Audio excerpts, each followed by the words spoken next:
Ya, saudara, kembali kami hadirkan di Sapa Indonesia pagi hari ini segmen Sehat di Tengah Pandemi. Dan pagi hari ini yang akan menjawab pertanyaan-pertanyaan yang sudah Anda kirimkan melalui Instagram kami di @sapaindonesia_kompas.tv adalah Dr. Yuli Suciati, dokter spesialis kedokteran fisik dan rehabilitasi. Selamat pagi, Dr. Yuli. Selamat pagi, Mas Bayu. Ya, sehat-sehat terus ya, Dok. Alhamdulillah sehat. Ya. Kita akan mulai seperti biasa, bagian pertama pertanyaan-pertanyaan dari netizen yang sudah hadir dan kami pilih atau seleksi di Instagram kami. Yang pertama ada @Sri Sugianto. Dokter, saya operasi TKR lutut kaki kanan sudah hampir 6 bulan dan sampai saat ini masih ada benjolan di sebelah kanan lutut yang semakin besar dipegang dan jika ditekan memang tidak terasa sakit. Sebenarnya benjolan ini berbahaya atau tidak, dokter? Sekarang lutut tidak bisa ditekuk dengan sempurna. Apakah bisa nanti lutut saya kembali menekuk dengan normal atau sempurna, dokter? Gimana itu, Dokter Yuli? Oke, terima kasih Mas Bayu. Jadi kalau kita pasca operasi total knee replacement atau penggantian lutut, itu ada program rehabilitasi setelahnya. Jadi kalau misalkan bengkaknya itu merupakan bagian dari proses healing atau proses penyembuhan yang biasanya bisa normal dari antara 3 sampai 6 bulan. Kemudian, bengkak itu sama nyeri itu biasanya proses yang kita hadapi setelah kita pasca operasi. Kemudian kalau misalkan ditanya apakah lututnya bisa normal, biasanya kita akan memberikan target lutut itu kembali normal, fungsional seperti sebelumnya. Maksudnya kita tanya pasiennya bisa duduk di kursi, kemudian mau bisa seperti apa, menekuknya sampai berapa derajat gitu. Misalkan normalnya bisa sampai kalau kita duduk di kursi, duduk tegak itu 90 derajat. Nah, biasanya targetnya tuh sampai 110 derajat. Nah, karena itulah dibutuhkan program rehabilitasi yang secara rutin dilakukan. Kalaupun memang saat pandemi tidak bisa melakukan program rehabilitasi di rumah sakit, kita bisa melakukan di rumah. Misalkan latihan-latihan yang ringan dan bisa dilakukan di rumah, misalkan latihan berdiri, kemudian latihan menekuk, kemudian latihan kekuatan otot paha.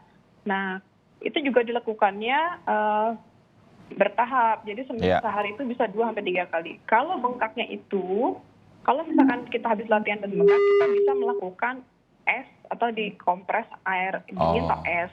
Tapi esnya itu tidak boleh langsung ke dalam kulit ya, jadi harus dibungkus di anduk kemudian dikompres. Nah, sekitar 2-3 kali dalam sehari. Seperti itu, Mas Bayu. Baik, mudah-mudahan ini bisa dilakukan di rumah selama pandemi ini. Dan kita lihat lagi nanti dengan latihan-latihannya apakah kemudian sudah lebih baik kondisinya. Kira-kira begitu ya, dokter? Betul, kecuali kalau misalkan bengkaknya tidak hilang-hilang, kemudian nyeri sekali. Jadi sebaiknya Bapak, ya pasiennya masih harus ke rumah sakit ya, mesti kontrol ke ortopedinya seperti itu. Ya, kalau sudah harus ke rumah sakit, dibikin janjinya terlebih dahulu, kira-kira begitu. Baik, yang kedua pertanyaannya dari @Aslan and Friend.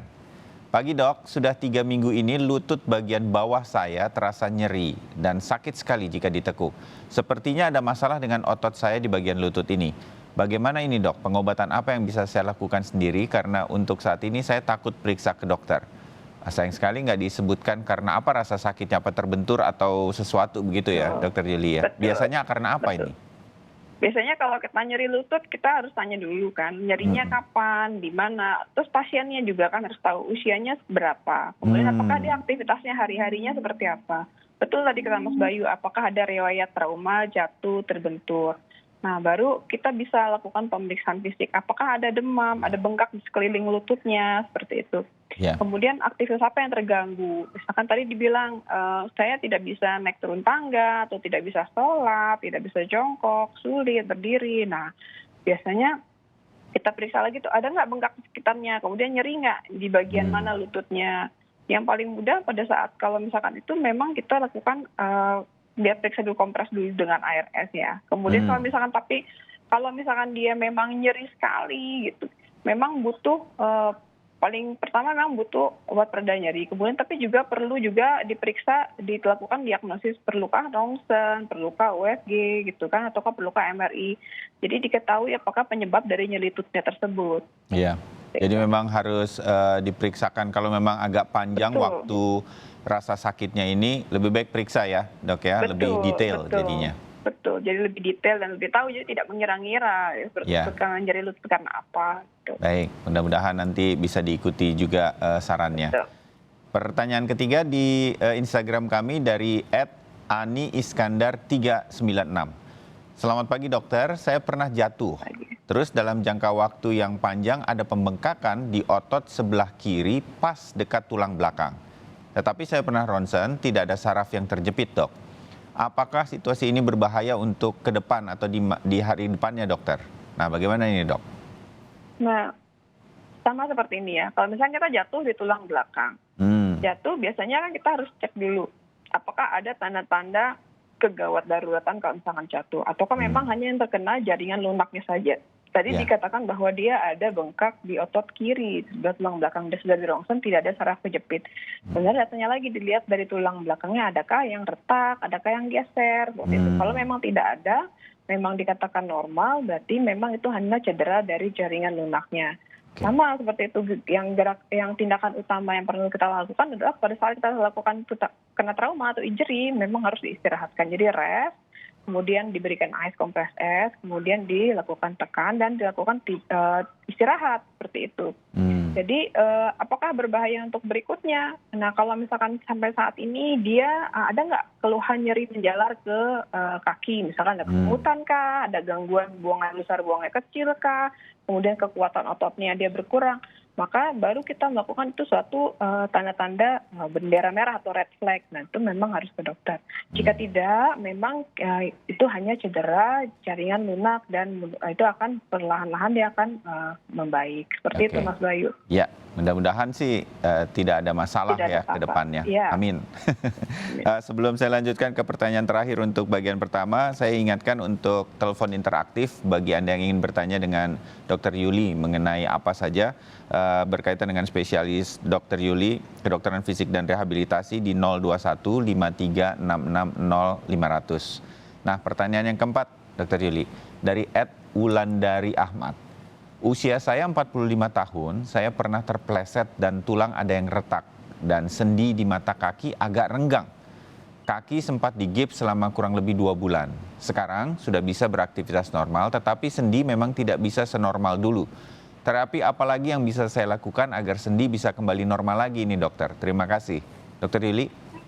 Ya, terima kasih. Jadi kalau usia 45 tahun tulangnya retak, itu memang ada waktu untuk penyembuhan tulang ya, gitu antara 3 sampai 6 bulan. Nah, tadi dikatakan sendi. Sendi itu yang memegang antara 2 tulang. Jadi kalau misalnya sendi itu tidak hanya sendinya saja, tapi ada organ-organ lain yang sekitar sendi, misalkan otot, kemudian ligamen. Nah, itu yang perlu latihan supaya dikuatkan seperti itu. Walaupun tadi dikatakan bahwa sendi saya sudah merasa beraktivitas, tapi tidak bisa normal. Normal itu yang kita definisikan, apakah dia bisa melakukan fungsinya secara baik. Jadi ada objektifnya. Yang diperlukan adalah latihan misalkan penguatan otot, kemudian latihan koordinasi dan keseimbangan. Tadi dibilangnya pergelangan kaki ya, keseimbangan seperti itu. Usianya 45 tahun. Jadi risiko untuk kestabilan badannya itu bisa aja kalau tidak dilatih dia bisa risiko jatuh lagi. Jadi dia perlu latihan penguatan otot dan latihan keseimbangan serta koordinasi. Banyak hal-hal yang bisa kita lakukan di rumah untuk latihan itu. Apa aja misalnya itu dok? Kalau untuk latihan penguatan, misalkan kita bisa latihan bersepeda statik, itu bisa untuk latihan penguatan otot paha dan otot ankle.